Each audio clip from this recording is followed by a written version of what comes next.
Nishad party की लखनऊ में आगामी 13 जनवरी को होने वाली संकल्प रैली की तैयारियों को लेकर एक बैठक बिलासपुर में आयोजित की गई। इस मौके पर आह्वान किया गया कि ज़्यादा से ज़्यादा संख्या में संकल्प रैली में लोग पहुंचें और उसे सफल बनाएं। आइए दिखाते हैं आपको एक खास रिपोर्ट। उनका उद्देश्य राजनीति करना नहीं है, उनका उद्देश्य है गरीब कमजोर को ताकत देने का काम है, आजाद भक्तों को मजबूत करने का काम है। देश में जहाँ जहाँ भी आज़ादी के लिए लोग लड़े, जिन्होंने अंग्रेजों को भगाया, उनकी बात कहने का काम डॉक्टर संजय निषाद कर रहे हैं। जहाँ हम देश के आज़ादी के समय में जब हम देखते हैं कि निषाद समाज के सैकड़ों लोगों ने अंग्रेजों को नदियों में डुबा डुबा के मारा था। ऐसी 18-17 जातियां जिन्होंने मार मार कर अंग्रेजों को देश आज़ाद कराया, क्योंकि नाव चलाना वो लोग जानते थे। उस वक्त साधन नहीं थे, नदियों के द्वारा ही अंग्रेज निकलते थे, धन को लूट के निकलते थे। लेकिन निषाद समाज के लोगों ने उनको दबा दबा के डुबा डुबा के मारा, क्योंकि वो देशभक्त थे। उन्हें पता था कि अंग्रेज हमारे देश से माल को लूट के ले जा रहे हैं। जहां आप इस गौतम बुद्ध नगर और पश्चिम उत्तर प्रदेश की बात करते हो, यहाँ पर कालेआम जो है बुलंदशहर के अंदर, उस पर इस क्षेत्र के किसानों को फांसी दी गई जो अंग्रेजों के खिलाफ आवाज उठा रहे थे। उनको गोलियों से उड़ाया गया अंग्रेजों को। लेकिन जब देश 1947 में आज़ाद हुआ तो उन समाज के लोगों को, उन देशभक्तों को 1952 में आज़ादी मिली। यानी 5 साल के बाद वो समाज आज़ाद हुए। उन समाजों की कोई बात करने वाला नहीं था। ऐसे भक्तों की बात निर्बल इंडियन शोषित हमारा आम दल निषाद पार्टी बहुत तेजी से उठा रही है। 13 तारीख को संकल्प दिवस के रूप में लखनऊ के अंदर निषाद पार्टी का प्रोग्राम है, जिसमें देश के माननीय प्रधानमंत्री, माननीय मुख्यमंत्री सबकी आने की उम्मीद है। कैसे समता मूलक समाज की स्थापना होगी, कैसे हमें मान सम्मान स्वाभिमान मिलेगा, कैसे बराबरी का हक और हिस्सा मिलेगा, इसके लिए निर्बलों की एक पार्टी का उदय हुआ, जिसका पूरा नाम निर्बल इंडियन शोषित हमारा आंदोलन। अब यहाँ बैठे धाम में देखेंगे दुनिया का सबसे बड़ा किला मौजूद है। महाराजा गुहेराज निषाद का किला आज इस धरती पर मौजूद है। 3.5 किलोमीटर लंबा, 3.5 किलोमीटर चौड़ा। उस किले के ध्वंसावशेष आज भी इस धरती पर मौजूद है। और ये बताया जाता है कि जब वह किला अपने पूरे चरमोत्कर्ष पर हेड ऑफ डिपार्टमेंट रहे, उन्होंने अपनी एक किताब लिखी है जस्टिस ऑफ इंडिया। उसमें लिखा ईस्वी फर्स्ट में इस देश की आबादी 2 करोड़ थी। उस समय 75% लोग पढ़े लिखे थे। जिनको जल जंगल जमीन से बेदखल कर दिया, जिनको आजाद भारत में भी 5 साल 16 दिन तक गुलामों की तरह जेलों में रखा गया। 1871 से लेकर के और 1952 तक संभव है, तो गांव के गरीबों की भी पार्टी होनी चाहिए कि नहीं होनी चाहिए? बोलिए भाई, होनी चाहिए कि नहीं होनी चाहिए? तो गांव के निर्बलों की पार्टी है निर्बल इंडियन शोषित हमारा आंदोलन। गांव के गरीबों की पार्टी है निर्बल इंडियन शोषित हमारा आंदोलन। और पार्टी ही सरकार बनाती है, सत्ता से व्यवस्था मिलती है। जब तक आपके पास सत्ता नहीं होगी तब तक आपको व्यवस्था नहीं होगी। इसलिए कहा गया कि इतिहास से प्रेरणा मिलती है। इतिहास उठा के देखो, आज से 20 साल पहले दलित कभी दलदल में थे। हमारी गरीबी है, लाचारी है, बेविचारी है। तुम्हें लोग तरह तरह के ताने मारते हैं, चाहते हो कि वह ताने ना मारे। तुम्हारा भी बेटा IAS PCS doctor engineer professor हो, पुलिस दरोगा हो, थाना चौकी का इंचार्ज हो, तो उसके लिए तुम्हें राजनीति करना पड़ेगा। यह लोकतांत्रिक देश है, यहाँ मांगने वाले को जूता लात मिलता है। माननीय मंत्री डॉक्टर संजय कुमार निषाद जी ने कसम खाया था कि हम गांव के जो सबसे गरीब हैं, दबे हैं, कुचले हैं, बहुसंख्यक आबादी वाले लोग हैं, उनको हिस्सेदारी दिलाएंगे, उनको राजनीति की मुख्य धारा में जोड़ेंगे, उन्हें मान सम्मान स्वाभिमान दिलाएंगे, उन्हें रोटी कपड़ा मकान दिलाएंगे। और इस उद्देश्य के साथ वो घर से बाहर निकलता। असली भगवान वोटर है इस लोकतांत्रिक देश में। और इस लोकतांत्रिक देश में अगर असली भगवान वोटर है तो जो कुछ भी हमें मिलेगा वो वोटर से मिलेगा। ग्रेट नोएडा के बिलासपुर कस्बे में पहुंचे हैं। तो क्या कहेंगे उस यात्रा के बारे में, अपनी पार्टी के बारे में? सबसे पहले तो आप सभी के चैनल को धन्यवाद देता हूं, और ये गांव की आवाज़ को बुलंद करने के लिए, गांव के जो गरीब हैं, शोषित हैं, अधिकार वंचित हैं, जो सबसे अंतिम व्यक्ति है, अंत्योदय, उसके उत्थान के लिए निषाद पार्टी बनाई गई। और आज से 10 साल पहले ये 11वां संकल्प दिवस हम लोग 13 जनवरी को मनाने जा रहे हैं लखनऊ में। आज से 11 साल पहले जब 13 जनवरी 2013 को पहली बार श्रृंगवेरपुर धाम में जाकर के निषाद राज के किले पर महामना माननीय मंत्री डॉक्टर संजय कुमार निषाद जी ने कसम खाया था, तो उनका एक सपना था कि जो गांव के गरीब हैं, असहाय हैं, पीड़ित हैं, अशिक्षित हैं, जिनके लिए तमाम सरकारें तो आती हैं, योजनाएं लेकर के भी आती हैं, उनके लिए तरह तरह के लुभावने वादे भी करती हैं, लेकिन कभी वो अमल में नहीं आता। वो जिस जाति से आते हैं उस जाति के विकास तो हो जाता है, लेकिन बाकी जो लोग उन्हें वोट दे करके सत्ता में पहुंचाते हैं, वो जब हिस्से की बात करते हैं तो उन्हें चोट दिया जाता है, उन्हें मार के भगा दिया जाता है, और वो अब वंचित रह जाते हैं। उनका काम केवल इतने तक ही रह जाता है कि हमें वोट देना है, 5 साल में एक बार वोट देने का अवसर मिलता है, राजा चुनने का। उस समय वो गफलत में आ जाते हैं, और ये ऐसे ऐसे लुभावने वादे करते थे जिससे वो गफलत में आ जाते थे। तब माननीय मंत्री जी ने कहा कि देखो भाई, इतिहास राजनीति की माँ होती है,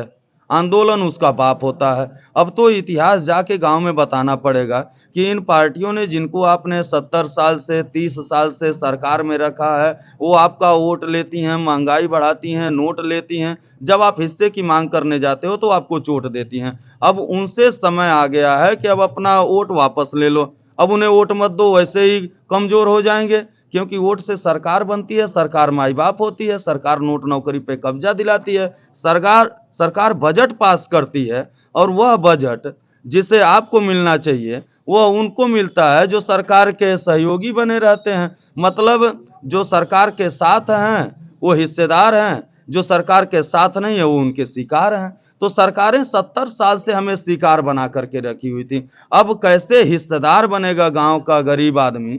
अभी आपको बताएं कि पिछले 67 साल में मछुआरों के विकास के लिए, जो बहुसंख्यक आबादी उत्तर प्रदेश में 18% आबादी मछुआरों की है, कांग्रेस ने केवल 3000 करोड़ रुपया, पूरे देश भर में जो 25% आबादी मछुआरों की है, 67 साल में केवल 3000 करोड़ रुपया दिया था। और धन्यवाद देते हैं माननीय मोदी जी को कि पिछले 9 साल में उन्होंने 38,000 करोड़ रुपया दे करके मछुआरों के विकास के लिए तरह तरह की योजनाएं लाए। प्रधानमंत्री मत्स्य संपदा योजना के तहत, बोट योजना के तहत, उनकी तमाम ऐसी योजनाएं जो आज एक भी रुपया किसी के पास नहीं है बिजनेस व्यापार करने के लिए, वो भी जा करके 1.5 लाख रुपए तक का उसे लोन मिल जाता है सरकार के तरफ से, फ्री ऑफ कास्ट, जिसमें 1 रुपया भी उसे अलग से नहीं देना रहेगा, केवल उतना लाए, अपना बिजनेस व्यापार करे और फिर ले जा करके जमा कर दे। अब ये इनकी शक्ति का एहसास कराने के लिए, क्योंकि अभी भी कुछ लोग सरकार में ऐसे पड़े हुए हैं, रुपया ये सपा बसपा कांग्रेस वाले घुसा रखते हैं कि देखो भाई, आपकी लड़ाई कोई नहीं लड़ रहा, आपकी लड़ाई कोई नहीं लड़ रहा, रहने के लिए, दिखाने के लिए वो सरकार के साथ रहते हैं और उनमें से तोड़फोड़ भी करते हैं। तो उनकी शक्ति का एहसास कराने के लिए 13 जनवरी 2024 को एक बहुत ही विशाल रैली होने जा रही है रमाबाई अंबेडकर मैदान लखनऊ में, और इसमें हम आमंत्रित करने आए हैं कि आपकी समस्या का समाधान तब होगा जब आप घर से बाहर कदम निकालोगे। लखनऊ से एक बड़ी जगह है, लखनऊ से आवाज़ पूरे प्रदेश, पूरे देश में जाती है। आपने 2016 में 15 सितंबर 2016 को एक बड़ी रैली किया था, जो पिछले 30 साल से कभी सपा, कभी बसपा, कभी बहन जी तो कभी भाई जी, यही लोग आते थे, उनको खत्म कर दिया। उस केवल एक रैली ने, जो 15 सितंबर 2016 को निषाद पार्टी के बैनर तले रमाबाई अंबेडकर मैदान में हुआ था, उस रैली के वजह से सपा साफ हो गई, उस रैली के वजह से बसपा साफ हो गई, उस रैली के वजह से कांग्रेस खत्म हो गई, और उस रैली के वजह से भाजपा माफ हो गई, भाजपा, और आज देख लीजिए भाजपा साथ हो गई। अच्छा मनी जी, बड़ा महत्वपूर्ण राज्य है उत्तर प्रदेश, 2024 चुनाव भी है। बिल्कुल। हमारे क्षेत्र से आपने बड़ी शख्सियत को ले रखा है, वीरेंद्र डाड़ा जी, बड़े गौतम बुद्ध नगर के लोकप्रिय हैं, और ये है 2024 की क्या तैयारियां हैं आपकी चुनाव की? ये जो अभी मैं आया हुआ हूँ और सभी केवल पदाधिकारियों को बुलाया हूँ, तो ये उसी रणनीति का एक हिस्सा है कि इस दुनिया में शक्ति की पूजा होती है, आप अलग अलग बटे रहोगे तो सारे अधिकारों से छटे रहोगे। आप एक हो जाओ और एक हो करके एनडीए की सरकार बनाओ। इस बार एनडीए 330 पार जा रही है, उसमें आपकी क्या भूमिका रहेगी? मोदी जी को प्रधानमंत्री बनना तय है, क्योंकि गांव का गरीब आदमी, गांव की जो महिला है, चाहे वो किसी जाति की है, किसी धर्म का है, सभी लोगों की जुबान पे मोदी मोदी। लेकिन आपकी क्या भूमिका रहेगी उसमें? आप अपनी भूमिका निभाओ और एनडीए की सरकार बनाओ। और एनडीए बड़े भाई के तौर पर हम उनमें शामिल हैं। एनडीए के 39 पार्टियां हैं जो अभी दिल्ली में बुलाई गई थी, उनमें निषाद पार्टी भी एक अहम भूमिका निभाई थी। पार्टी का गौतम बुद्ध नगर पर कोई उम्मीदवार है संभावित? अभी आने वाले समय में बताया जाएगा। और सही तो ये है कि हम जीत के लिए काम कर रहे हैं और हमने बड़े बड़े लोगों को इसलिए साथ रखा है कि जब ही अवसर मिलेगा तो तुरंत हम प्रेजेंट करेंगे। अभी पहले से कुछ ऐसा नहीं करेंगे कि क्या करना है, लेकिन हमें पूरा विश्वास है कि निषाद पार्टी 2024 में अपने सिंबल पे, भोजन भरी थाली पे जीत करके लोकसभा में प्रतिनिधित्व करेगी गांव के गरीबों का, जिनके उत्थान के लिए पार्टी का निर्माण किया गया है।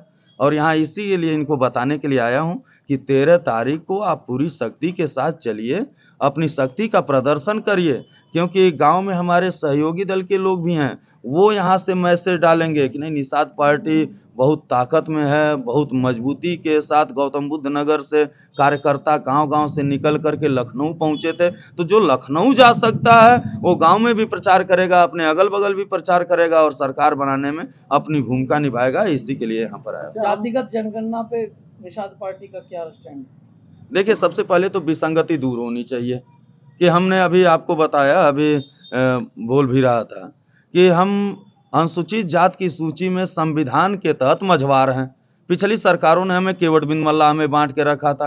पहले तो ये विसंगति दूर हो जानी चाहिए कि हम केवट बिन मल्लाह नहीं है बल्कि मझवार हैं और हमारी गिनती मझवार में होनी चाहिए। हम तो धन्यवाद देना चाहते हैं माननीय योगी जी को कि योगी जी ने तुरंत एक लेटर लिखा सरकार को कि इनकी कहाँ से गणना होनी चाहिए, इनका नाम जो है अनुसूचित जात की सूची में, उससे सबसे पहले किसमें ये गिने जाएंगे। हम धन्यवाद देते हैं सामाजिक न्याय मंत्रालय को, धन्यवाद देते हैं ए.के. स्वामी को, धन्यवाद देते हैं सांसद इंजीनियर प्रवीण निषाद जी को, जिन्होंने सदन में आवाज़ उठाया और सामाजिक न्याय मंत्रालय के मंत्री ए.के. नारायण स्वामी जी हैं, उन्होंने लिखित में दिया कि जो केवट बिन मल्लाह है, मझवार की पर्यायवाची जातियां हैं और उन्हें आरजीआई ने माना कि अनुसूचित जात की सूची में आते हैं और जल्द ही इनकी समस्या का समाधान किया जाएगा, विसंगतियों को दूर किया जाएगा। तो पहले ये विसंगतियां दूर हो जाएं, उसके बाद तो फिर आगे की बात करें। अच्छा, हम उम्मीद करें वीरेंद्र डाड़ा जी हमारे क्षेत्र के हैं, आपकी पार्टी में बड़ी मेहनत कर रहे हैं, तो क्या इन्हें भी मौका मिलेगा? निषाद पार्टी ने एक बड़ी जिम्मेदारी दे रखी है इन्हें, और वो जो आप कह रहे हैं उससे बड़ी जिम्मेदारी है। पश्चिमी उत्तर प्रदेश के प्रभारी हैं, पूरे पश्चिमी उत्तर प्रदेश में 22 जिले आते हैं और आप उस 22 जिले को कमांड कर रहे हैं। आपके नेतृत्व में वो 22 जिले चल रहे हैं कि किसको क्या पद देना है, किसको कहाँ पहुँचाना है, किस जगह हमारी क्या तैयारी है, वो पूरा इनके नेतृत्व में है। अभी आप देखें हैं कि हम जब सबसे पहले जब ही दिल्ली से अभी प्रवेश किए हैं अपने उत्तर प्रदेश में, तो वहीं पे बॉर्डर पे ही हमें मिल गए और हम यहाँ जहाँ तक रहेंगे वहाँ तक हमारे साथ रहेंगे। तो ये तो नेतृत्व कर रहे हैं ना, नेतृत्व करता है तो जो नेतृत्व करता है वो उसके हाथ में सब कुछ होता है, उसे दूसरा कोई देता नहीं बल्कि वो खुद देता है। इस वीडियो को लाइक करें, हमारे चैनल को सब्सक्राइब करें और बेल आइकन जरूर प्रेस करें